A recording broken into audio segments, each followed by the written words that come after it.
how is not for now. We don't need to know how. We just need to know what we want. And so we're keeping our eye on the prize and staying optimistic and really enjoying the pause, enjoying the opportunity to self-reflect. No life is ever perfect. That it wouldn't be life if it was. But if you're going to have struggle and if you're going to have headache and if you're going to have heartache anyways, you might as well be doing what you want to be doing while you're doing it. If it's going to be hard no matter what, you might as well have the best kind of hard you can possibly have. Hi friends, this is James and Kara and we are Kerouacs Cruising. We are taking you on a journey, traveling the country with our dogs and finding remote places where the dog And us can roam free and play while we discuss life's growths, beauty, and some struggles along the way. We recommend pairing our episodes with our blog at KerouacsCruising.com, where we organize accurate information in an easy-to-follow format, removing all of the conversational goodies. The link for this episode's blog post is in the show notes. We encourage you to join the conversation by commenting where you listen, engaging with us on Facebook or Instagram at Kerouacs Cruising, or email us at join@KerouacsCruising.com. In the meantime, thanks for tuning in. Sit back and enjoy the journey. Good morning, friends. Hi, everybody. We just wanted to say Hi. Merry Christmas and Happy New Year, and we're hopefully going to be, or not hopefully, we are going to be starting to record again and post episodes. Yeah, so, well, let's walk. So we wanted to give you guys a quick update because, again, we kind of did the same thing where we've just been kind of living life and not recording so much. So we are currently, I guess we're currently at Christmas Tree Pass in Nevada. Nevada, yeah. You want to go? So. Let's go this way. We'll go around this way. Letting the dogs run around and play. So I think we left you guys just after Thanksgiving was our last big update. And we had been DoorDashing in Flagstaff. We spent some time with some family, and then we were heading to Bullhead City. So we escaped the snowstorms and all of the muddiness and all of that is the Flagstaff area. We didn't miss all the muddiness. No, we escaped it, I said. Okay. Yeah. Flagstaff got a little muddy on our exit. Yeah. And they got snow and all that fun stuff. It was beautiful. Yeah. Beautiful. We had a good spot there, and we had a lot of fun there. Yeah. And we headed to Bullhead. Mm-hmm. How long were we in Bullhead before we went for Christmas? 3 weeks? Close to a month, 3 weeks, yeah. Nice and warm. I mean, there were days I was in the 80s, and, that's through November and December, so that was really pleasant. We've been taking the dogs to go around. We found some really cool spots around here that there's nobody really around, so the dogs can go play in the river and stuff, and so we can walk the beach. It's and crazy because Bullhead City is too hot in the summertime to be here. It's like 120 average, and right now it's 60, 70 degrees, and we go to the beaches and there's nobody there. There's nobody there. Nobody. It's strange because to me, this is the better time to be here. And and it's tough when it's 60 degrees and windy. It tends to be windy here. 45-degree Colorado River temperatures isn't as desirable, but it's still nice. It's pleasant to walk along the beach, wearing sandals and just really enjoying the space. It's nice. Yes, we've really enjoyed it. So we stayed primarily in the desert around the Lake Mead recreational area, Catherine's Landing. And then we were trying to actually, strange to me because this is very much a snowbird destination, and it's amazing how many people live in campers around here and are in campers and are traveling. There's a lot of it, but we were having a hard time finding a place where we could dump our camper, where we could empty our tanks. And so we ended up going to Camp Mojave Base camp. Camp Davis. Camp Davis. RV park, basically, right on the Colorado River, beautiful spot. They have a dump station, but they charge you for a one-night stay to utilize their dump station. So we took advantage of that. It was a great spot to camp. Beautiful spot, right on the Colorado River. It was really nice. Again, be able to walk the beach with the dogs. And even that was a little weird because it was like $30 was a deal, and it's $30 to dump. But then it's $10 a day for your dog. We got 2 days. Each dog, dude. Each dog. So we ended up paying $50 for one night. Yeah. But it was a beautiful spot, and we got to walk around the river, and we dumped it twice, really, and filled up with water. Yeah. We went ahead and did a detail clean in the camper and took advantage of the the electricity and all of that. So we charged our batteries, charged up our Starlink or the EcoFlow. So that was great. And but so since then we have found there are some other places. There's the Avi Casino. They have a dump station, right? And Riverside Casino. So that's on the Laughlin side of the Colorado River. It's the very first hotel casino. The oldest one here. Yeah, and the oldest one. I think it was the first one, actually. Yep. And it's they have an RV park that's got like 500 sites. And they're not that expensive. I think it was $40 a night. So if that's something that interests you. And they do a interests weekly deal and a monthly deal. Yeah. And they come with full hookups, electricity. Sewer, all that, yep. Yeah. But they have a dump station for $15 and you get potable water. So we're very excited to learn that. It's not advertised anywhere. We actually had to call because we had heard that they had one. So we called and got the details on it. So we're very excited to have found that because we haven't used it yet, but we're going to use it this week. Yeah, we've been we plan on coming here a lot in the winter, and we plan on being here off and on throughout the winter. We've got a lot of stuff going on down south here in Arizona, so it just nice to know that rather than have to pay the $30 every time. So that was a big win. But then we kind of moved in with our friend Lonnie, stayed in his driveway for a little while through December, Christmas, basically. He watched the pups for us for Christmas because we up and went to Idaho to spend Christmas with the grandbaby.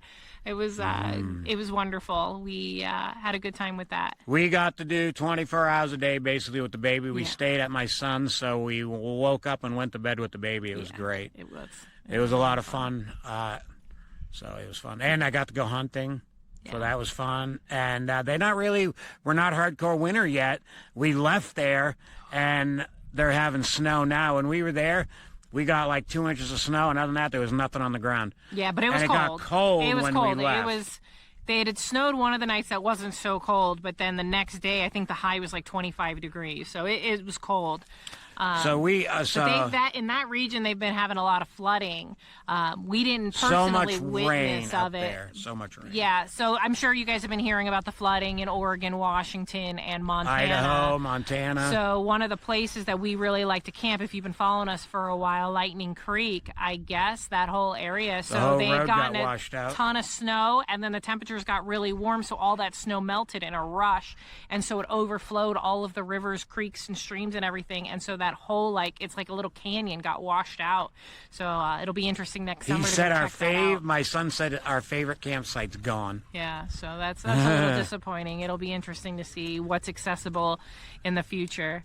It's just amazing how nature is and how quickly things can change. They had just redone that road this year, I guess last year because now it's 2026. We had camped there and it was great. The road was getting done. We watched them fix it, and now it's gone again. Yeah. So we went there for Christmas. We got back to Bullhead for New Year's Eve. Really, I think we got back Tuesday or Monday night. Before New Year. Before New Year's, so we were here for New Year's Eve. We were low-key. We DoorDashed New Year's Eve and New Year's Day. And we're going to celebrate now that the holidays are officially over.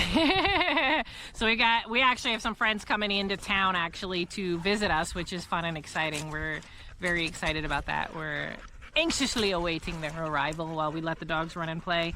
But yeah, so I guess that's the quick, fast, and in a hurry of what's been going on. As far as the big news we gave you guys, we do have somebody interested in our house right now, but it is not back under contract. I mean, we are literally just winging it day to day, and working DoorDash and doing anything we can for money. Yeah, and the upside of that, and it's one of the things we keep talking about, is that now that we've dipped our toe in the DoorDash, gig field, we have now DoorDash in 3 different cities, and we know that we can do it anywhere. So it is just it's a different angle to make money. You do it whenever you want. You do it in the middle of the night if you want. Yeah. You just got to have where they do DoorDash and a big enough population. Yeah, and none of the places that we've done it are major cities. I mean, Sandpoint's not that big of a town. Bullhead City's not that big of a town. Flagstaff, it's a decent-sized town. Flagstaff, we've done just as good as Flagstaff as we have in Bullhead. So it's really just capturing it. You just got to get out there, really. Yeah, and it's things got really slow coming into the holiday season until the holidays actually hit. I think our biggest nights have been Thanksgiving Eve and then New Year's Eve and New Year's Day. I think were our like quickest big money. Like people were tipping. The one really night good. it rained here. Oh, that was a really good. We night. made a really good money because the roads were actually flooding, and we were driving through roads that had a foot of water. It was crazy. Doing this kind of work where you're using your vehicle, having a big giant 2500 is probably not the most ideal situation. But that night, I was really grateful for our truck because we're so high up and we can plow. Drove through the water pretty easily. Yeah, so that was really nice. But yeah, it's nice to know that that's available to us. I mean, hopefully, it's not something we have to keep doing forever. Hopefully, we can make things work and. I'm very optimistic for the future. Again, the how is not for now. We're just going to take it one day at a time. But knowing this is in our back pocket as a way to be able to make ends meet is really nice. It's really comforting to know that we can go to any town and travel around the country. And I don't think that a lot of people realize that that's there. And James says it a lot, when all of your money's going out, that's kind of stressful. So if you're like on a fixed income or you come into a big sum of money, maybe you sold your house or whatever it is and you want to travel, but you're nervous about not earning any money while you do those things. Knowing that you can do Uber Eats or Grubhub or Instacart, and even Uber, if you got a nicer vehicle, you just got to look into them. Yeah. The best thing about them jobs is you can work when you want, and you're your own boss. And all you got to do is just follow the regular rules you would follow at a normal job. Yeah, just do a good job. Yeah, it's important to me to make sure. Like we saw one person one time. I mean, I don't want to get nitpicky, but yeah, come on. We've seen people like carrying pizzas sideways for people. So I understand, why customers have get frustrated with DoorDash because we have seen some very things little that training, just, so you got to use a lot of common sense. We're floored that people behave that way, and we worked in food service for most of our life, so it's common sense to us to try to keep food hot and things like that. But hot food hot, cold food cold. It's working out. It's really nice. We're optimistic that it's all things are going to work out. It's going to be fine, and we're heading east. Yeah. Yes. Stay tuned for the trip. Yep. Yeah, it's exciting. We're working and we on... think we might start a book soon. Right? Are we not doing that? The book? Together We Rise? No. Oh, what book? To read a book. Oh! I'm like, what are you Powers of Emotion. I'm like, starting a book? We're going to write another book? For our book club, absolutely. I think we should do that maybe in February because that'll give time from this episode to come out. We'll do together Astonishing Power of Emotions in February. I think that's a great idea. We actually picked it up and started rereading it while we did our quick trip up to Idaho and back. We did the first leg of the drive in 24 hours. It was an 18 and a half hour drive. We did it in 24 hours. So we stopped, took naps, a little bit of a nap. For the most part, we tried to sleep while the wheels were rolling. But was it maybe 3 hours? You think that we were totally stopped? And then on the way back, you just don't have the same excitement as you have getting up there. Going back to the camper. You can't wait to get up there, and then it's like, I don't want to do this drive to get home. So we split that up into 2 10-hour days, basically coming down. So but we read a lot, and so we picked up the book and we read it. It was one of our first books that we read when we kind of started the podcast. It was E Squared, and then and we never talked about Think and Grow Rich, and then The Astonishing Power of Emotions. And it really, really changed our mindset on life. And I've always been somebody, if you know me personally, I'm considered a very emotional person. I'm very sensitive, pick up on other people's emotions very easily and absorb them into my own. The first inkling of being uncomfortable or upset or feeling like I'm disappointing somebody, I can't help the tears that just fall out of me. And I've always cringed at it. People always have told me it's a bad thing. I'm too emotional, I'm too sensitive. And I always hated that about myself. And I tried to hold it in and bubble it up and do the best I can to control myself. And reading this book, I realize it's a superpower, and it's been a beautiful gift for me. And again, it's completely changed how I think both of us react with the world or act with the world. And so rereading it, when you can visit something like that was so profound for you in the mindset that you had at that time, and then you come back to it years later with all that you've grown, it's almost like you can gain another layer of growth out of something like that. So I'm really excited to visit it again. I read it again right now for us to process, and then do it again for the book club, and hopefully have discussions with you guys about it, because it really was a profound book for us. It definitely was very important in a time that created a pivotal change for us. So it was Think and Grow Rich, The Astonishing Power of Limitless, yep, and E Squared. So it'll be fun to visit that. It's a good book. It is a good book. But I guess that's it. We've been so busy with working. We were doing everything we could to make the money to be able to run up to Idaho for Christmas. So I'm really, really grateful we were able to make that happen. And it was priceless. I mean, spending that, because he's at that age now, our grandson, that he, understands presents and gifts, and, he knows who Santa Claus is now. And, so it was really magical. It was really, really special. And he remembers us more and more every time. He does. I mean, as soon as we walked in the door, the look on his face, it was just priceless. When he realized we were leaving, we prepped him the whole day, let him know that we were going to be leaving for a while, try to make him understand. Again, he's only 18 months, so... But you could tell he didn't even want to say bye. When we left, to say no. Yeah, it was... He gave us his little wave and had a sad face, but it's tough, and when we come back, he's going to be close to 2, so it's a lot. And we had a big announcement. Our big birthday, our Christmas gift was, we knew that they were trying, so we had said it a few episodes ago, but they're pregnant again. We got another grandbaby on the way. Another grandbaby in 2026. We're very excited. She's due in August, so it's still early in the pregnancy, but hopefully everything is healthy and well, and it is right now, and hopefully it will continue to be so. So we're really excited to help them through round 2 and be with them through all that exciting times, and really have fun with that. I can't wait. It's going to be great. It means we're going to get more time with Marcus all to ourselves, because mom and dad are going to be involved with the infant. So he might be the favorite. We might be able to get to go on adventures and, start doing things with him. It would be really, really cool. Well, by the time the baby's born, he'll be over 2, so it'll be perfect. It will be. Yeah, he's great. I can't wait. So we're busy for these, for the next month for sure. So we'll keep bringing you guys with us. And us. our plan is to be heading east by March 1st. Yeah, if all goes according to our dreams and plans. Hitchhiking, of course. DoorDashing for the gas to get to the next destination is probably what we're currently looking at. But hopefully things. How is not for now. We don't need to know how. We just need to know what we want.